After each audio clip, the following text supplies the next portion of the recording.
கல்யாண வீட்டில் செய்கிற மாதிரி சேனைக்கிழங்கு ரோஸ்ட் எப்படி பண்ணுறதுன்னு பார்க்கலாமா?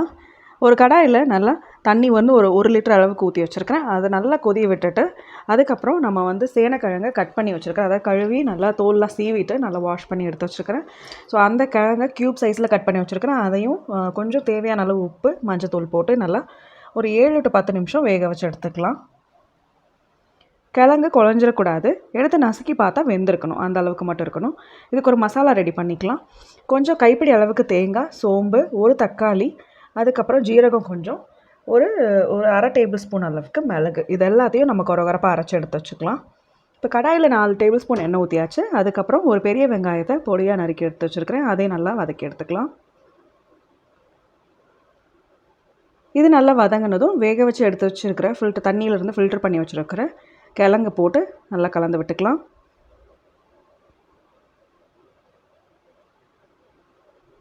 இது ஆல்ரெடி உப்பு போட்டு தான் வேக வச்சுருக்கிறேன். அதுக்கப்புறம் ஃபைனலாக நம்மளுக்கு தேவையான அளவு உப்பு சேர்த்துக்கலாம். மறுபடியும் காஷ்மீரி ரெட் சில்லி பவுடர் ஒரு அரை டேபிள் ஸ்பூன், நார்மலாக இருக்கிற ரெட் சில்லி பவுடர் நம்ம மிளகாத்தூள் வந்து ஒரு அரை டேபிள் ஸ்பூன் எடுத்துருக்கிறேன். கரம் மசாலா ஒரு 1/4 டேபிள் ஸ்பூன் எடுத்துருக்கேன். இது எல்லாத்தையும் போட்டு நல்லா கலந்து விட்டுக்கலாம்.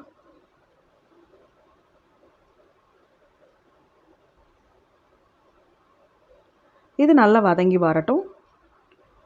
இந்த சமயத்தில் நம்ம வந்து மிக்சியில் அரைச்சி வச்சுருக்கிற அந்த பேஸ்ட் இருக்கு இல்லையா, தக்காளி, கொஞ்சம் தேங்காய், கொஞ்சம் ஜீரகம், சோம்பு, மிளகு, இது எல்லாத்தையும் நான் சேர்த்து அரைச்சி வச்சுருக்கிறேன். அந்த விழுதை இதோட சேர்த்து நல்லா கலந்து விட்டுக்கலாம். இப்போ இதை கலந்து விட்டுட்டு எந்த அளவுக்கு உப்பு இருக்குன்றதை பார்த்துட்டு இதுக்கப்புறம் நம்ம தேவையான அளவுக்கு சேர்த்துக்கலாம்.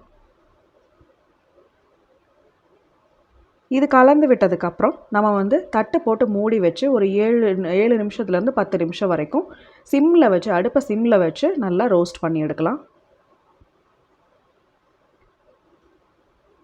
இந்த சமயத்தில் ஒரு 5 நிமிஷம் வதங்கின சமயத்தில் நம்ம வந்து உப்பு காரம் பார்த்து சரி பண்ணிக்கலாம். எனக்கு கொஞ்சம் உப்பு கம்மியாக இருக்குது, ஸோ அதனால் இன்னும் கொஞ்சம் சேர்த்துக்கிறேன் நான். இப்போ இதை கலந்து விட்டுட்டு ஒரு நடுவில் ஒரு எவ்ரி 5 மினிட்ஸ், அதாவது ஒரு நடுவில் 5 நிமிஷத்துக்கு ஒருக்க நம்ம வந்து கிளறி விட்டுட்டோம் அப்படின்னா அடி பிடிக்காமல் இருக்கும். இந்த மாதிரி நல்லா ரோஸ்ட் பண்ணி எடுத்துட்டிங்க அப்படின்னா ரொம்ப அருமையாக இருக்கும். செஞ்சு பாருங்கள்.